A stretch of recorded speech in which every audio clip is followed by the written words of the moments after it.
Bom dia, irmãos. Bem-vindos à igreja, bem-vindos também aqueles que nos estão a seguir de casa. Fico muito contente de vocês estarem aqui connosco.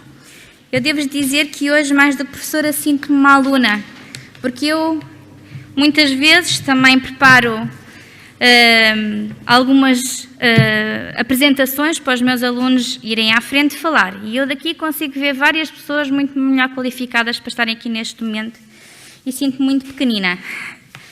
Mas a mensagem que eu vos trago sobre este dia é uma mensagem muito simples, é sobre a alegria.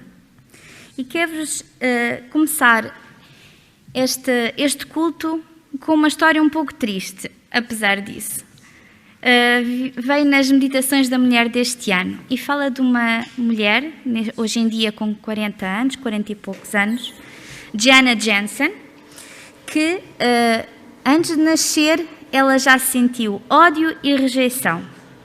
Em 1977, os seus progenitores, os dois com 17 anos, decidiram entrar numa clínica de aborto em Los Angeles e interromper uma gravidez já de 7 meses e meio. E sabem, o método utilizado para isto é uma solução concentrada salina que queima o feto por dentro e por fora. O feto nasce morto ou morre passado 24 horas. Mas sabem, a Diana nasceu viva. E passadas 24 horas ela mantinha-se viva.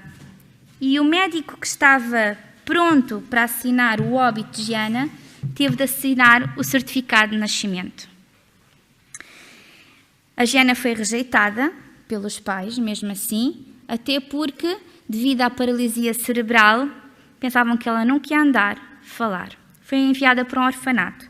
Mas passados poucos dias, ela foi adotada por uma senhora bondosa e temente a Deus. E esta senhora, para além de ajudar espiritualmente e de mostrar-lhe o amor de Deus, ele encaminhou-a para todas as terapias necessárias para que ela pudesse se envolver.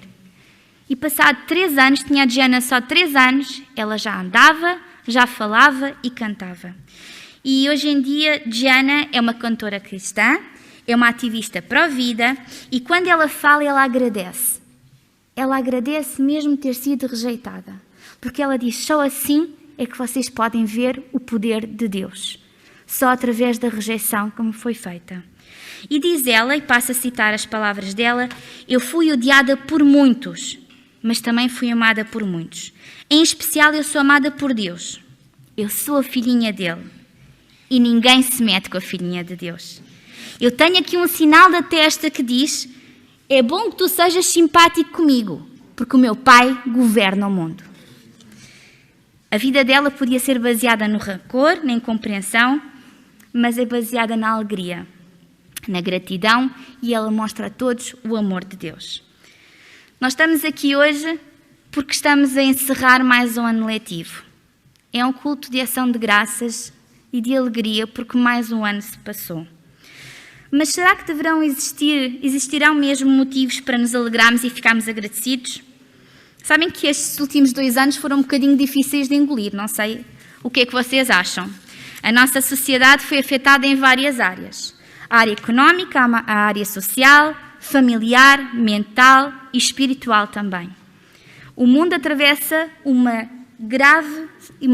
grave crise, pior do que a Grande Depressão em 1930. E foi feito em abril deste ano um estudo pelo ISCTE que relata o impacto da pandemia. E várias pessoas foram inquiridas e foram perguntadas a estas pessoas quais as suas preocupações em relação ao futuro. A maior parte das pessoas realmente sente grandes preocupações em relação à saúde, à família, à escolaridade dos filhos, ao emprego, à sua sanidade mental. Há uma minoria que não tem tantas preocupações, mas eu gostava de destacar a resposta de um senhor de 60 anos que diz, neste relatório do ISCTE, e passo a citar, nada me preocupa, a minha esperança coloco-a unicamente em Deus. E estas tribulações não me afetam, porque eu já a esperava porque leio a Bíblia. Grande testemunho deste senhor. Sabem, às vezes nós focamos no pontinho preto e devemos relembrar onde estamos e para onde é que vamos. Nós estamos num conflito universal. E apesar das dificuldades, nós já sabemos qual é o desfecho. Nós agora estamos a viver o Euro e nós não sabemos qual é o desfecho muitas vezes dos jogos. Mas este nós já sabemos. E nós sabemos que vai nos ser favorável. E por isso nós devíamos estar alegres por causa disso. Na minha adolescência, houve uma altura em que todos estudávamos lá em casa. Eu e o meu irmão no ensino regular e os meus pais trabalhavam e também estavam a tirar um curso superior. E a minha mãe estava a estudar enfermagem e partilhava muitas vezes as suas experiências e as aulas. Um dia, à hora de jantar, ela contou uma aula muito engraçada, em que aprendiam a tratar de feridas. E nesta aula eram apresentadas várias feridas de vários tipos. E o que é que o professor projetava a imagem? E a minha mãe e os seus colegas tinham de dar sugestões do que é que haviam de fazer, quais os procedimentos a tomar. Havia feridas com tecido morto, havia feridas infectadas, havia já feridas em fase de regeneração. E na última imagem o professor mostrou uma imagem em que várias destas experiências havia na ferida. Portanto, havia tecido morto, havia tecido em fase de regeneração, havia também a ferida também estava infectada. Os alunos acharam muito complicado, não sabiam o que é que fazer primeiro, o que é que vamos tratar primeiro. Então o professor ouviu e depois a imagem estava bastante ampliada, ele diminuiu a imagem e todos ali na sala puderam ver que aquilo se tratava de uma pizza. As pessoas estavam a olhar para uma imagem pensando que era uma ferida e afinal não era. Isto é um episódio caricato. Claro que ali o sangue era o tomate, o tecido infectado era o queijo, o tecido já morto eram as azeitonas. Mas era um episódio para eles perceberem que têm de olhar para o paciente como um todo. E nós também temos de olhar para a nossa vida como um todo e não nos focarmos só nos nossos problemas e nas nossas feridas. E Deus também vê a nossa vida como um todo. E na Bíblia nós temos as indicações disso. O facto de nós termos já o futuro assegurado, nós já sabemos. Se desejarmos que assim seja, Deus já pagou o preço da cruz. E por isso dá-nos motivos para celebrar e estarmos alegres. E nós não devemos ver só a imagem desoladora que está diante dos nossos olhos, mas e tratar de coisas que realmente às vezes não são importantes e devemos alegrar-nos com estas coisas. Eu gostava que vocês abrissem a Bíblia em 2 de Coríntios, no capítulo 12, versículo 9. 2 de Coríntios 12, 9. E se vocês ainda não sublinharam este versículo na Bíblia ou memorizaram, porque há quem não goste de sublinhar, façam-no, porque é um versículo muito importante. Em 2 de Coríntios, no capítulo 12, versículo 9, diz: a minha graça te basta. É na fraqueza que o meu poder se revela. Sabem que, infelizmente, nós não somos filhos muito obedientes. Somos teimosos e somos duros de entendimento. E por isso, como filhos teimosos e duros de entendimento, é muitas vezes nas provações que temos a oportunidade de moldar o nosso caráter. Temos de tirar proveito das situações menos boas e transformá-las em situações proveitosas. É no fogo que o ouro é refinado. Como eu já disse, hoje estamos a celebrar o final do ano letivo e eu fico contente porque o final do ano letivo chegou a bom termo. Não foi um ano letivo fácil, houve muitos contratempos nas duas instituições que temos aqui em Setúbal e tivemos de nos unir para poder ultrapassar estas dificuldades. Mas podemos dizer que chegámos a bom porto, embora o nosso barco possa ter alguma desalonga delas. E apesar das dificuldades da rede escolar adventista, agiu sempre rapidamente nos 2 momentos de confinamento que nós tivemos. E nós podemos retirar alguns aspectos positivos desses momentos. Como rede escolar, nós juntámos na incerteza e na dúvida. O nosso Departamental de Educação instituiu reuniões periódicas para que nós pudéssemos juntar, partilhar dúvidas, mas também partilhámos várias alegrias. E também podemos dizer que os nossos alunos puderam desenvolver certas capacidades à distância que não podiam desenvolver dentro da sala de aula. Eles conseguiram desenvolver capacidades tecnológicas, mas o mais importante de tudo é que durante a época de confinamento nós pudemos entrar diretamente dentro das casas das famílias dos nossos alunos. E nós podemos partilhar o amor de Deus diretamente dentro da casa deles. Através dos hinos que cantávamos, através das meditações diárias que os pais confessavam, estavam sempre ali ao lado, mesmo que a gente não os via, estavam sempre ali ao lado a ouvir. Só até mesmo através da nossa maneira de ser, de como lidávamos com todos os desafios diários de uma escola. E isso faz-me sentir que nós realmente não temos de nos focar na parte pior. Quando nós estamos demasiado ocupados a olhar para o nosso próprio umbigo, nós não vemos a imagem maior. Olhamos para aquela ferida em vez de vermos que afinal temos uma pisa à nossa espera. E eu quero relembrar-vos o mote da educação para o próximo triênio, ADN de heróis, e como é importante potencializar o herói que está aqui dentro de nós. E queria-vos falar de alguns heróis da Bíblia que sentiram alegria depois de alguns momentos mais difíceis. Eu tenho a oportunidade, o privilégio de ser monitora dos adolescentes. E este ano nós estamos a estudar O Desejar de Todas as Nações, que é um livro fantástico. E eu aconselho-vos todos a reler, se já não leem há um tempo. E no capítulo 25 deste precioso livro, relata a história muito conhecida, que a Joana já teve a oportunidade de contar para as crianças, sobre a pesca milagrosa. Acompanhem-me, se faz favor, em Lucas, no capítulo 5, a partir do versículo 1. As crianças desde muito cedo conhecem esta história, mas devo dizer que no Espírito de Profecia, no capítulo 25 do Desejar de Todas as Nações, há pormenores de uma profundidade tocante. Pedro estava desanimado. Depois de trabalhar toda a noite sem sucesso, ele já não sabia o que fazer. Ele era o provedor da família e durante aquela noite ele pensava em vários aspectos. Pensava na prisão de João Batista, nas dificuldades que podiam surgir, no fiasco ocorrido na Judeia, no ódio dos sacerdotes e dos rabinos. E o futuro de Pedro parecia muito desanimador. Ele chegou à praia e enquanto Jesus falava ao povo, Pedro lambia a sua ferida, pensava nos seus problemas, pensava que isto não estava certo. Jesus o observava e no final, vocês podem seguir no versículo 4 do capítulo 5, ele pediu a Pedro e aos discípulos: agora saiam para onde o lago é mais fundo, lancem as redes, pois apanharão muito peixe. E lemos logo no versículo a seguir, Lucas 5:5, Mestre, esforçámos-nos a noite inteira, não apanhámos nada. Desânimo. Porquê? Estou cansado. Eu sou um pescador experiente. Eu conheço. Nós já nos esforçámos, eu não estive ali a brincar. Parece que não há solução. Mas Pedro, apesar de desanimado, ele soube fazer o que está correto. O que é que diz a seguir? Mas porque és tu quem me está a dizer isto, eu vou lançar as redes.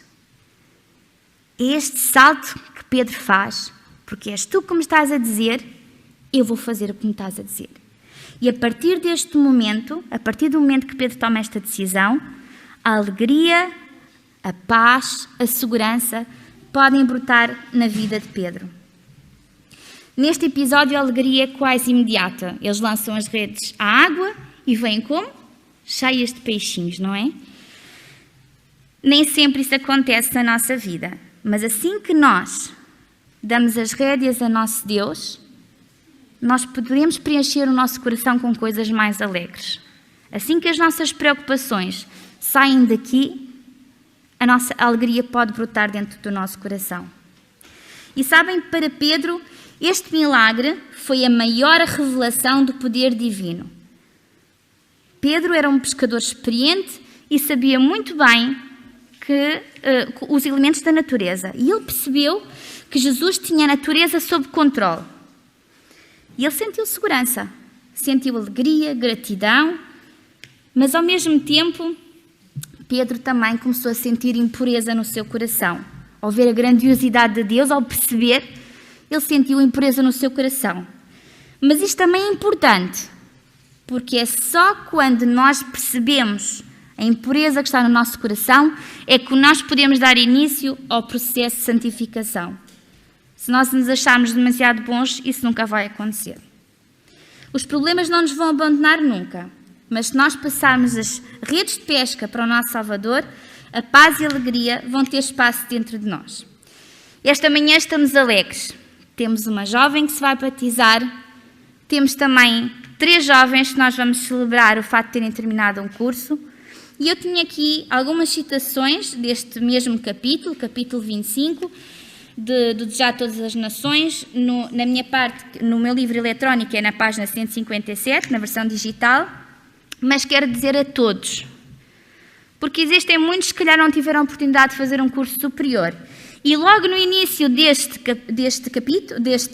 parágrafo, diz assim: Cristo é mais do que capaz para qualificar homens humildes e sem posição e levá-los à posição a qual escolheu. Qualquer pessoa.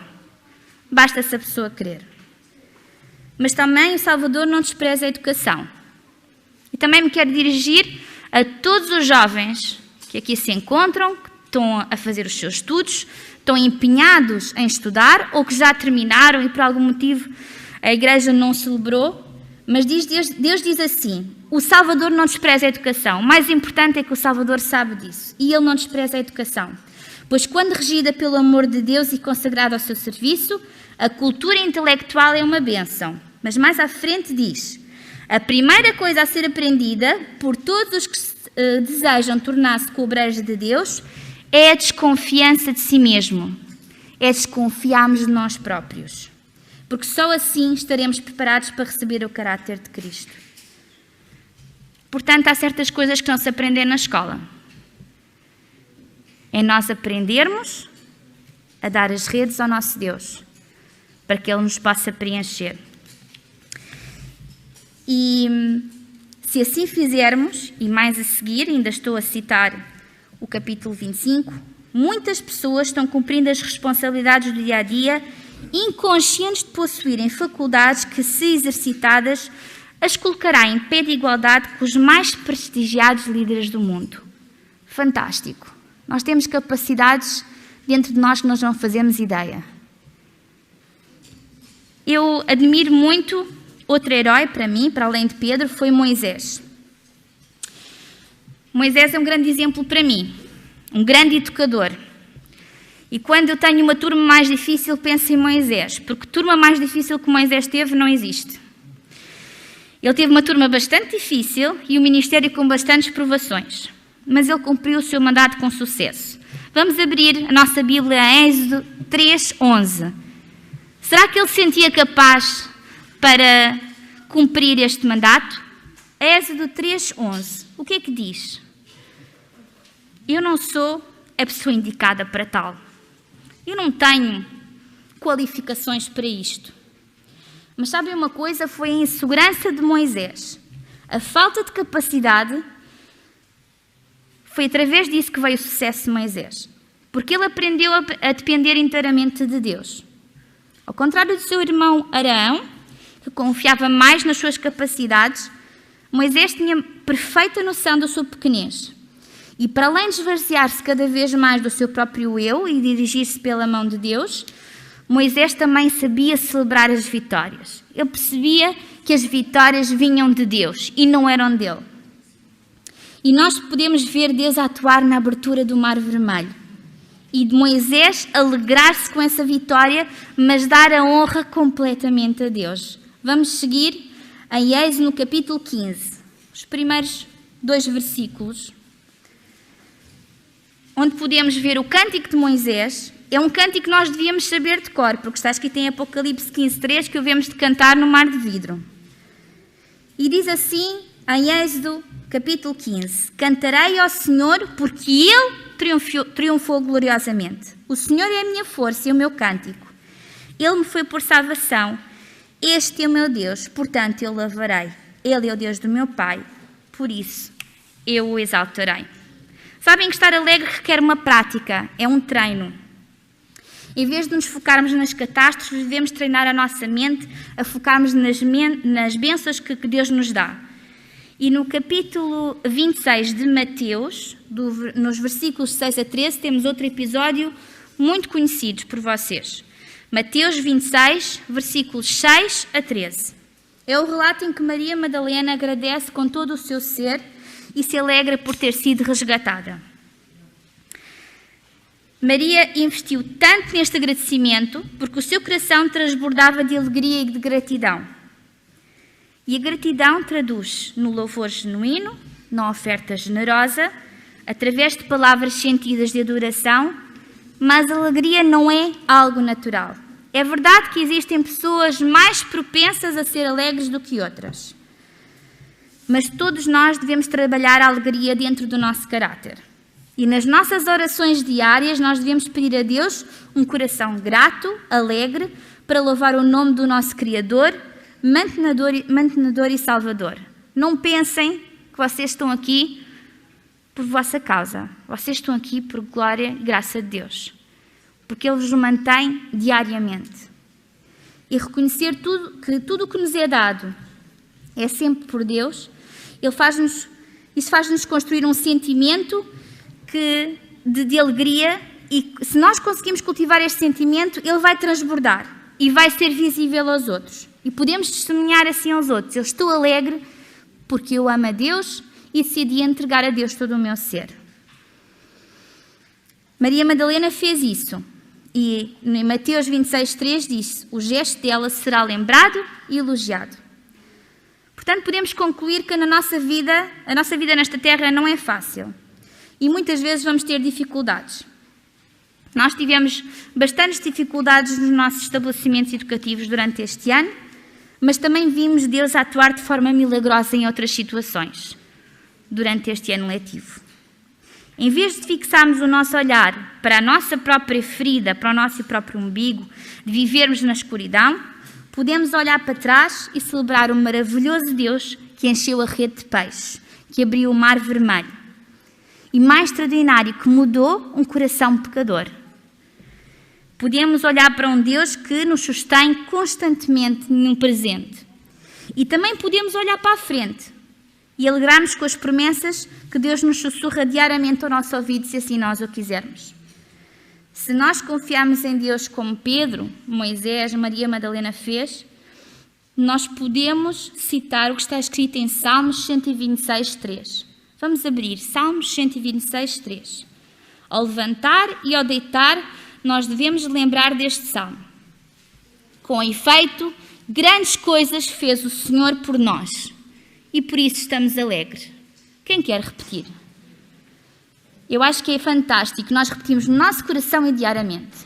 Com efeito, grandes coisas fez o Senhor por nós, e por isso nós estamos alegres e devemos assim ficar constantemente.